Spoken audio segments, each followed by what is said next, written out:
बहुत पुरानी बात है। एक जंगल में एक गुरुकुल था जिसमें बहुत सारे बच्चे पढ़ने आते थे।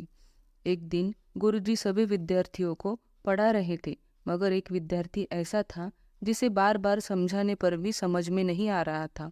गुरुजी को बहुत तेज गुस्सा आया और उन्होंने उस विद्यार्थी से कहा, जरा अपनी हथेली तो दिखाओ बेटा।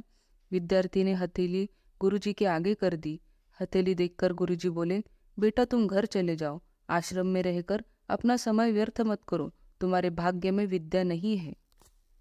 शिष्य ने पूछा, क्यों गुरुजी? गुरुजी ने कहा, तुम्हारे हाथ में विद्या की रेखा नहीं है।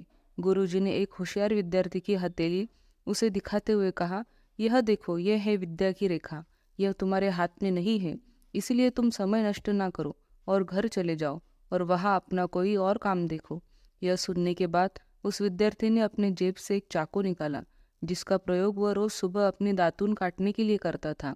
उस चाकू से उसने अपने हाथ में एक गहरी लकीर बना दी। हाथ से खून बहने लगा।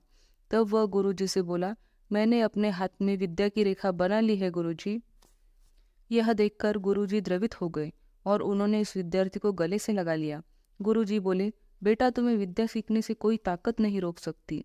दृढ़ निश्चय और परिश्रम हाथ की रेखाओं को ही बदल देती है। दोस्तों, वह विद्यार्थी आगे चलकर महर्षि पाणिनि के नाम से प्रसिद्ध हुए, जिसने विश्व प्रसिद्ध व्याकरण अष्टाध्यायी की रचना की है। इतनी सदियां बीत जाने के बाद भी आज 2700 वर्ष बाद भी विश्व की किसी भी भाषा में ऐसा उत्कृष्ट और पूर्ण व्याख्या का ग्रंथ अब तक नहीं बना। तो दोस्तों, यह कहानी हमें सिखाती है कि लोग चाहे जो भी बोले, हम हर एक को गलत साबित करते हुए अपनी लगन और कठिन परिश्रम के दम पर जो चाहे वो सब कुछ हासिल कर सकते हैं। दोस्तों, आपको यह कहानी पसंद आई तो एक लाइक, शेयर और सब्सक्राइब ज़रूर कीजिएगा।